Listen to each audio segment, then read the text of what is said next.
नमस्कार मित्रों, आज की कहानी है बूढ़ी अम्मा का भरोसा।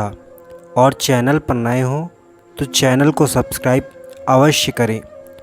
डॉक्टर पटनायक दिल्ली के सबसे बड़े हार्ट सर्जन में से एक थे। ये कहना गलत नहीं होगा कि उनके जैसा डॉक्टर वहाँ कोई नहीं था।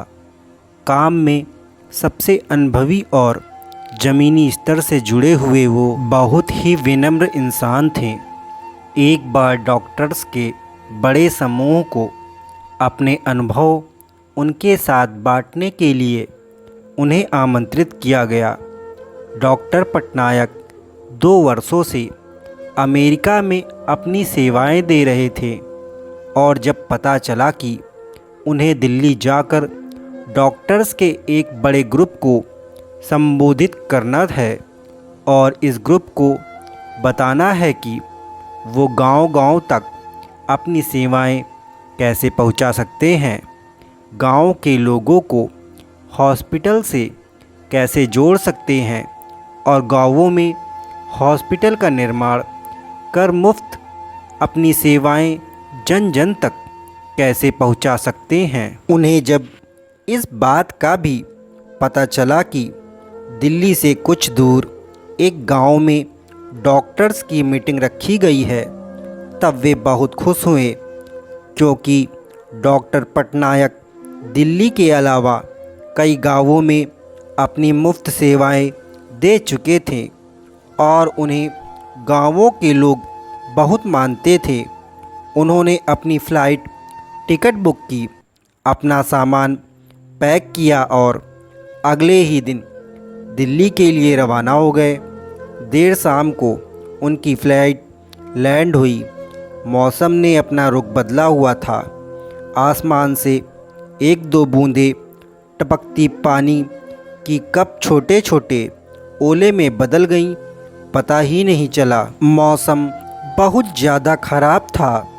दिल्ली से एक जूनियर डॉक्टर शर्मा और उनका ड्राइवर मोहन उन्हें लेने के लिए एयरपोर्ट पर उपस्थित थे।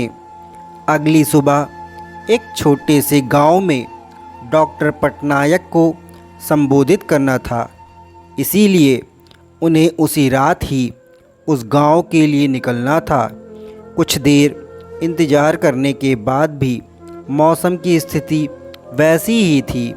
डॉक्टर शर्मा ने मोहन से पूछा, यदि आप गाड़ी चला सके और रास्ते में किसी तरह की कोई असुविधा ना हो तो क्या हम इस मौसम में भी यहाँ से निकल सकते हैं? हाँ, मैं कोशिश करूँगा, लेकिन गांव जाने के लिए हमें कच्चे रास्तों से होकर जाना पड़ेगा, इसीलिए अभी हम धीरे धीरे आगे बढ़ सकते हैं, मोहन ने कहा। मोहन ने गाड़ी निकाली और तीनों गांव की तरफ आगे बढ़ने लगे। रास्ता और मौसम दोनों ही बहुत ख़राब था, इसीलिए वे धीरे धीरे आगे बढ़ रहे थे। कुछ दूरी तय करने के बाद जब वे एक गांव से गुजर रहे थे, तब मोहन को महसूस हुआ कि उसके गाड़ी का एक टायर पंचर हो गया है। उसने गाड़ी रोकी और नीचे उतरकर बारिश में भीगते हुए उसने टायर को चेक किया। टायर सच में पंचर था। उस गांव में बहुत अंधेरा था। मौसम खराब होने के कारण वहाँ बिजली नहीं थी, लेकिन मोहन ने देखा कि पास ही के एक घर से रोशनी आ रही थी। मोहन ने डॉक्टर पटनायक और डॉक्टर शर्मा से कहा कि सर, गाड़ी का टायर पंचर है और टायर बदलने में समय लग सकता है, इसलिए गाड़ी से उतरकर हमें पास के घर में अभी कुछ समय रुकना होगा, क्योंकि ऐसे बारिश में टायर बदलना भी संभव नहीं होगा। दोनों डॉक्टर्स गाड़ी से नीचे उतरे और पास के ही घर की तरफ, जहां से रोशनी आ रही थी, आगे बढ़ने लगे। उन्होंने घर का दरवाज़ा खटखटाया, लेकिन अंदर से किसी भी तरह की कोई प्रतिक्रिया नहीं हुई। उन्होंने इस बार फिर दरवाज़ा खटखटाया और अब की बार दरवाजे पर एक बूढ़ी अम्मा थीं जो बहुत उम्र की लग रही थीं। माँ जी, हम शहर से आ रहे हैं। मौसम बहुत ख़राब है और यहाँ हमारी गाड़ी भी ख़राब हो गई है। यदि कुछ समय तक आप हमें यहाँ रुकने दें तो आपकी बड़ी मेहरबानी होगी। डॉक्टर शर्मा ने बूढ़ी अम्मा से कहा था। क्यों क्यों नहीं, आप सब अंदर आइए, मैं आपके लिए चाय बनाती हूँ, बूढ़ी अम्मा ने जवाब देते हुए कहा। ये बिस्तर पर छोटा बच्चा क्यों कराह रहा है, इसे क्या हुआ? डॉक्टर पटनायक ने बच्चे की कराह सुनी और बूढ़ी अम्मा से यह पूछा।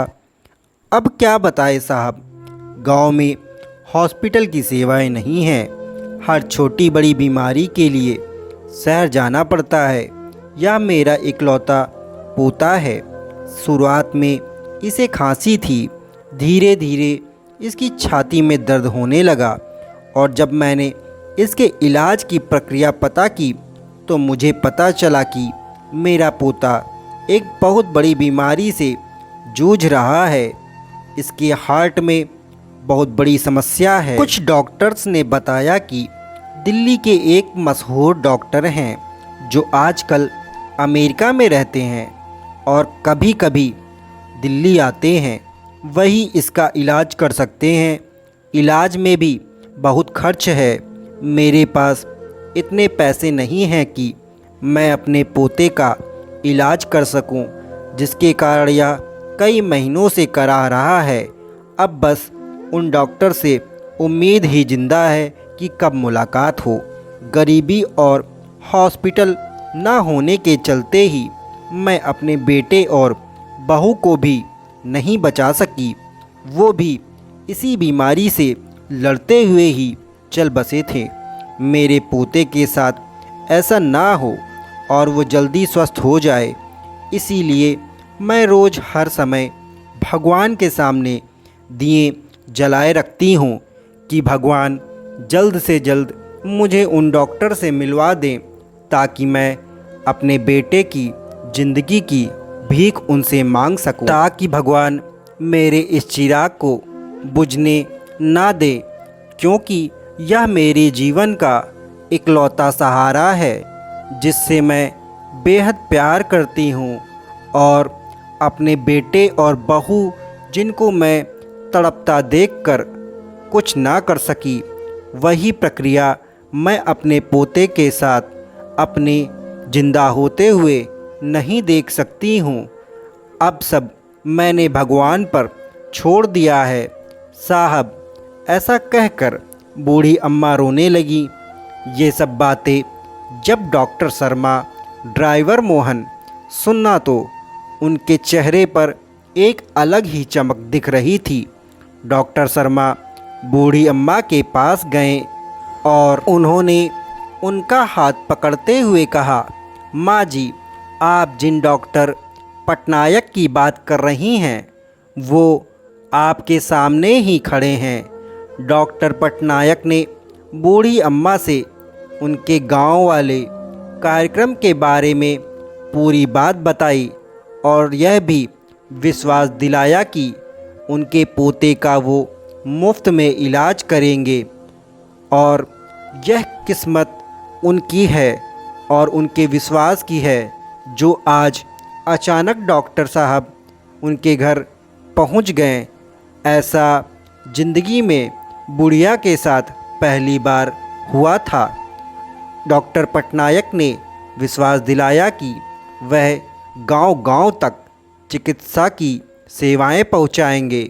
यह सुनने के बाद बूढ़ी अम्मा को विश्वास हो गया कि इस दुनिया में विश्वास कितना ज़रूरी है और उस भगवान पर विश्वास बेहद ज़रूरी है जो आपकी दिल से निकली दुआओं और प्रार्थनाओं को कबूल करते हैं। अगली सुबह सभी डॉक्टर्स को डॉक्टर पटनायक ने संबोधित किया और उन्हें गांव-गांव में हॉस्पिटल और चिकित्सा से जोड़ने के लिए हर संभव प्रयास जो वो सब कर सकते हैं इसके लिए कहा।